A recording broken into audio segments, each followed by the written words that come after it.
Shout out to our very own Rebecca Borges, because Rebecca actually hosts the Fem City Mhm. masterminds, and they're hosted at the end of every month, right? It's the Friday, the last Friday of the month, Rebecca? It's actually the first Friday of the month, and we will host a virtual one next month, since our new norm is changing. We're going to keep supporting each other, and we're going to keep meeting, but we're going to be doing it virtually. I love that. And thank you so much, Rebecca, for introducing us to Robin. And so Robin did share that she wanted to get into real estate investing. And I said, voila, we do these seminars and we call them Invest in You, where we literally teach people how to invest in themselves mentally, physically, and then how to create abundance from themselves, wealth through residual income, such as rental properties. So Robin, can you please share the story? How was the first steps into getting your loan to be approved or go through the loan pre-qualification process? The first steps.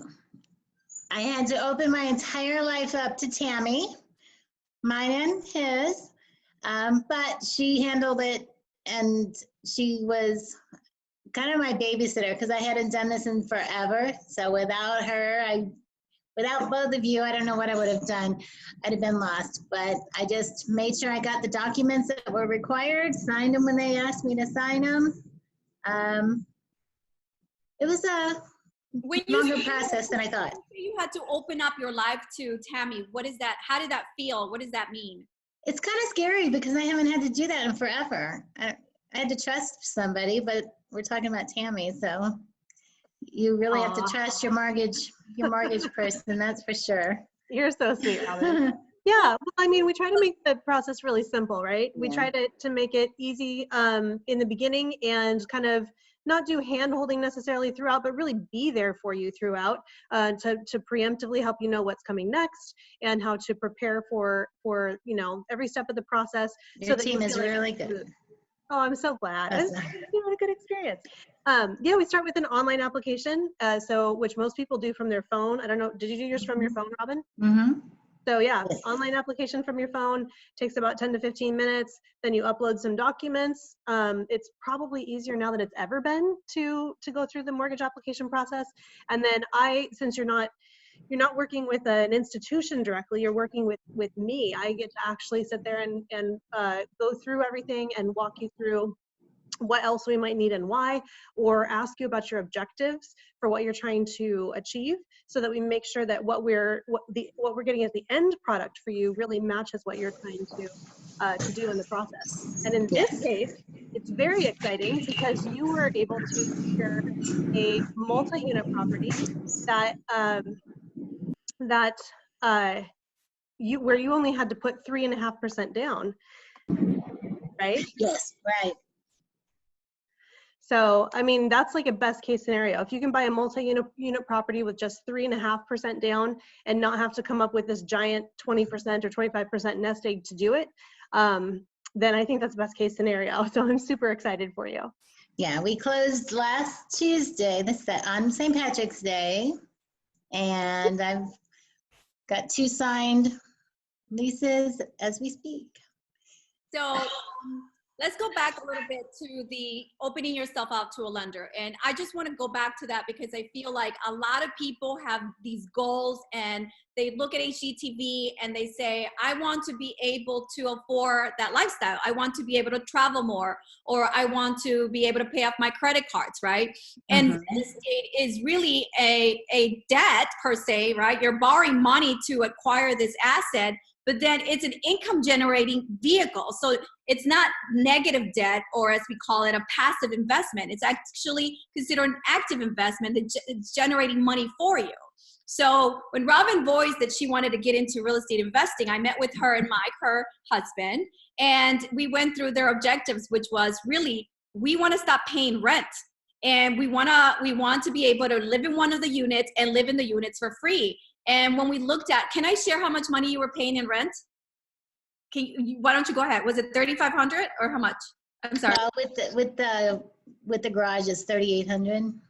So $3,800 in rent. And I'm going to share these numbers with you just so you know what is an equitable cash cow that we found for Robin. So Robin only had to put down 3.5% down, of which she's going to recoup within what, 6 to 7 months after she bought this. So her monthly payment is $2,500 and her rental income is $4,200.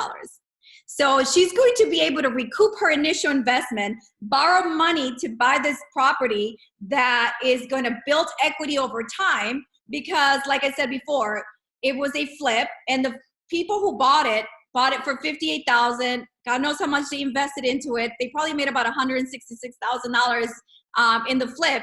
But now Robin has this property that is turnkey, meaning completely rehabbed, and it's 3 bedrooms, and it's a lot of space. It's got a backyard. It's got a garage like she wanted. It's actually a red brick building. So it's a really cool building. So it's an amazing opportunity for her to earn residual income and also build equity over time. So Robin, our closing was kind of crazy because in these flip scenarios, you expect everything to be done correctly or up to her standards. So now, mind you, Robin is very picky and she's a go-getter. She gets things researched, so she goes out above and beyond. This woman got this place rented in only 8 days. I'm talking about 3 full units completely rented. And I think we're having technical difficulties with Robin because her screen just froze. But Tammy, can you speak to the underwriting process of getting her loan done? Yeah, absolutely. I mean, it's actually a reasonably smooth process. And typically, we're in a little bit of a different situation currently. It takes a little longer to close, slightly longer to close on a new home than it would before we were in the, coronavirus territory. And part of that is because it takes longer to get an appraisal, and it takes a little bit longer to move everybody through who's in the refi boom. But even then, even with all of that, you're looking at 45 to 60 days of a turn time from start to finish. That's from when you sign the contract to when you get your keys. And that's a really amazing thing to be able to do it that fast. And especially, in the mortgage world, if you close a loan this month, if we're in March and you close a loan in March, you don't pay in April, you start paying in May. And so if you're able to do what Robin did and secure your renters right away, you're actually one step ahead on generating your rental income moving forward. You're a month ahead of the game, essentially. Robin, were you overwhelmed initially because your property was completely vacant?